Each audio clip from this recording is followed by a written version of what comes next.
আপনাদেরকে আজকে আমি একটা স্পষ্ট ভাষায় একটা কথা বলতে চাই। বাংলাদেশের অবস্থান আপনারা ভালো দেখতে চান? বাংলাদেশের অবস্থান ভালো দেখতে চাইলে অন্তর্বর্তীকালীন সরকারের দিকে আসলে তাদের পারফরমেন্স নিয়ে আপনাদের চিন্তা করা লাগবে না। বাংলাদেশের অবস্থান ভালো করতে হলে একটা খালি সেনাবাহিনীকে একটু নিরপেক্ষ ভূমিকা রাখতে হবে।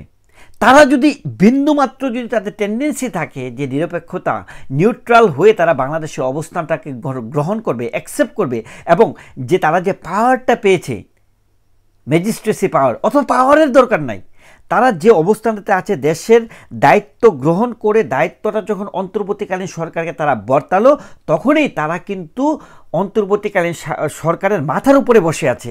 এটা আপনাদেরকে বুঝতে হবে। এটা কিন্তু এখন একটি নর্মাল একটা পলিটিক্যাল ব্যাকগ্রাউন্ড না, নর্মাল একটা কান্ট্রির সিচুয়েশন নয়। এই যে উত্তপ্ত একটা সিচুয়েশন, এই উত্তপ্ত সিচুয়েশনটাতে সবচেয়ে উপরের পজিশনটা কিন্তু সেনাবাহিনী বসে আছে, অন্তর্বর্তীকালীন সরকার নয়। এই অন্তর্বর্তীকালীন সরকারের সাংবিধানিক কোনো ভিত্তি নাই। কেন ভিত্তি নাই? কারণ তারা সংবিধানের আলোকে দায়িত্ব গ্রহণ করে সংবিধানটাকে লঙ্ঘন করেছে।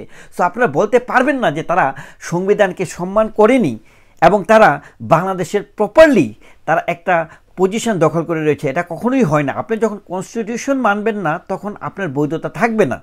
আপনি যদি মানতেন তাহলেও আমি আদার সাইডকে কনসিডারেশনে রাখতাম না। বর্তমানে বাংলাদেশের অবস্থান যদি সঠিক একটা অবস্থানে আসতে হয়, সেনাবাহিনীকেই নিউট্রাল ভূমিকা রাখতে হবে। যতদিন তারা নিউট্রাল ভূমিকা রাখবেন না, কোনোদিনও কোনোভাবেই বাংলাদেশের অবস্থা পরিবর্তন হবে না, আইন শৃঙ্খলার অবস্থা পরিবর্তন হবে না। এটা সেনাবাহিনী, তাদের কোনো বিন্দুমাত্র কোনো ইচ্ছা নাই এই অবস্থানটাকে পরিবর্তন করার জন্য। তারা চাচ্ছেই নৈরাজ্য, তারা চাচ্ছেই এই অন্তর্বর্তীকালীন সরকার যেভাবে দেশ চালাতে চাচ্ছে, সেনাবাহিনী সেভাবেই দেশ চালাতে চাচ্ছে। তারা আসলে তারা অন্তর্বর্তীকালীন সরকারের বলে না যে আজ্ঞাবহ দাস, আজ্ঞাবহ হয়ে গেছে অন্তর্বর্তীকালীন সরকার, দাস হয়ে গেছে সেনাবাহিনী। কিন্তু তারা কাদের দাসত্ব বরণ করেছে? তারা কি রাষ্ট্রের দাসত্ব বরণ করেছে? না, তারা রাষ্ট্রের দাসত্ব বরণ করেনি। আপনার সকলেরই রাষ্ট্র হচ্ছে আমাদের মা, রাষ্ট্র হচ্ছে আমাদের মা। আমরা আমাদের মায়ের দায়িত্ব গ্রহণ করব, দাসত্ব বরণ করব, এটাই আমাদের কর্তব্য। কিন্তু রাষ্ট্রের দায়িত্ব আসলে সেনাবাহিনী গ্রহণ করেনি। তারা রাষ্ট্রের দাসত্ব বহন করেছে জামাত ইসলামের এবং কিছু জঙ্গি সংগঠন এবং অন্তর্বর্তীকালীন সরকার, যে সরকারটা হচ্ছে স্বাধীনতা বিরোধীদের। এবং এই কারণেই বাংলাদেশে আজকে দ্রব্যমূল্য, আইন শৃঙ্খলা এবং ন্যায্যতা, নিরপেক্ষতা, সংখ্যালঘু নির্যাতন থেকে শুরু করে সংখ্যালঘুদের অধিকারের যে প্রতিষ্ঠার জন্য যখন তারা এগিয়ে আসলো, কোনো কিছু সঠিকভাবে চলছে না। ছাত্ররাও ন্যায্যতা পাচ্ছে না, আপনার কর্মজীবীরা পাচ্ছে না, শ্রমিকরা পাচ্ছে না, কারো কোনো ন্যায্যতা নেই।